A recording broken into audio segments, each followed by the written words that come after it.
Hello friends, we've had this cordless V8 Dyson vacuum for 2 years exactly now, and it's starting to get a little bit wore out on the inside of the roller brush. If you look down here, the bristles are all bent over. Yeah, they're all bent over and they're not doing as much as they should be. Same thing with the red ones, they're kind of like frayed and bent backwards. So what we did is we went and bought a new roller brush. I measured these. These are down to about 5 millimeters from the base up to the top where they're bent over at. So let's get our new one out. And this was a generic aftermarket. And that was like $15. You can get the name brand Dyson one for about $30 plus shipping. You can see how nice and straight these bristles are standing up. And actually they're pretty firm.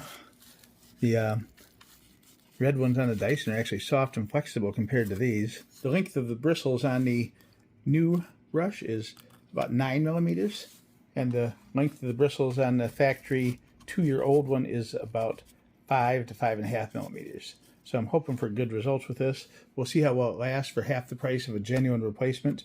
And of course, if it doesn't last that long, then we'll be replacing it with the original. But we always like to try value price parts to see if they're going to work. All right, so this is pretty simple to take apart. You're going to start with the one side has this big slot in it. We're going to use a screwdriver or tool and rotate that counterclockwise to pull this cap off the end. Once you've twisted it, it'll kind of pop out toward you. It's spring loaded. Take your screwdriver away, we can get a hold of it and pull it the rest of the way out.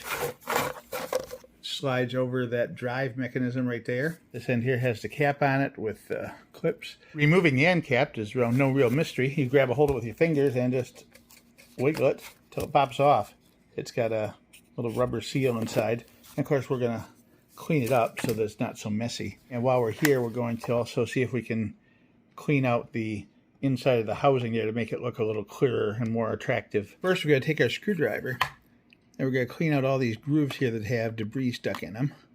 And then we're going to spray our cleaner all over the rest of it and use our rag and some paper towels and get in there and scrape that and clean that off with the paper towel and fantastic spray cleaner. Here's the dirt and debris we cleaned out of the roller brush head.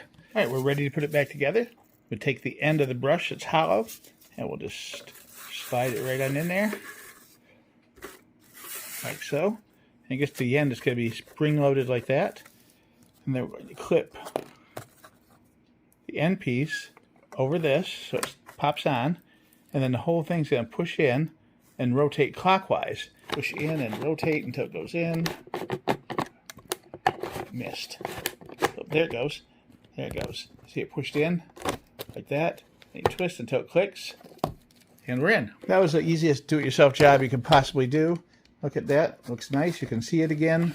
You can see the brush bristles actually stick up slightly above the floor plate here, which is what it should do to catch and fluff the carpet and make sure you get all your debris up. So we're going to say that that's a good solid repair. And if it lasts a long time, we will be happy with it. If it doesn't, I'll make another video and come back and tell you. Thanks for watching. Have a great day, and bye for now.